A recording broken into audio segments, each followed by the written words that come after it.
Bonjour, comment allez-vous aujourd'hui? Quelqu'un me demandait la dernière fois si le livre L'homme vient de Mars et la femme vient de Vénus, c'est en accord finalement avec le judaïsme ou pas.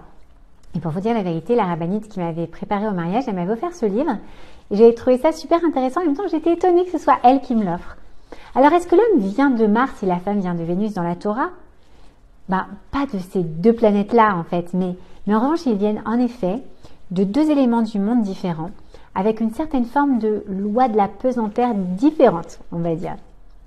Alors pour comprendre ces deux formes de pesanteur différentes, de la planète femme, on va dire, et de la planète homme, selon la Torah, ben, je vous propose qu'on revienne un instant sur leur création. Donc pour comprendre vraiment qui ils sont, on va voir de quoi ils se composent.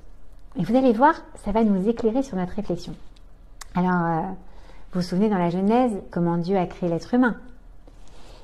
Hachem a dit, créons un être à notre image, donc un être contenant à la fois les attributs féminins et masculins. Et cet être, c'était donc Adam Arishon, le premier homme, Adam. Alors comment est-ce qu'il a été fait? En fait, il a pris Hachem de la terre des quatre coins du monde, si on peut dire quatre coins pour une sphère, il a ajouté de l'eau, et puis il a formé une sorte d'être d'argile, d'un côté masculin, de l'autre côté féminin, pour lui donner ensuite vie en lui insufflant dans ses narines ce fameux Nishmat Raim, sa Neshama, son âme. D'accord? Donc Adam devient un être spirituel. Et dans un deuxième temps, il va donner une existence individuelle au côté féminin d'Adam, qu'il va séparer du côté masculin, et ainsi il crée Chava, Ève en hébreu. Alors voilà, d'un côté on a l'homme qui est formé à partir de la terre, donc qui est très sensible à tout ce qui va être matériel, tout ce qui est concret. Et d'ailleurs, c'est pour ça, par exemple, qu'un homme, il va approcher un problème de manière super concrète. Ça veut dire quoi? Ça veut dire que si la femme, elle vient lui parler d'un problème qu'elle a, parce qu'elle a envie de lui en parler, et bien lui, très concrètement, il va réfléchir à solutionner ce problème. Et puis alors, qu'est-ce qu'il en est de la femme?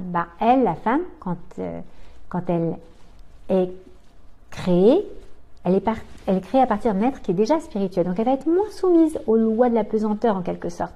Elle n'est pas fortement liée à la terre. Du coup, eh bien, son approche à elle va être davantage abstraite, plus dans la réflexion en fait, en quelque sorte. Alors, elle, finalement, quand elle va parler à son mari d'un problème, en fait, elle n'attend pas nécessairement de le résoudre.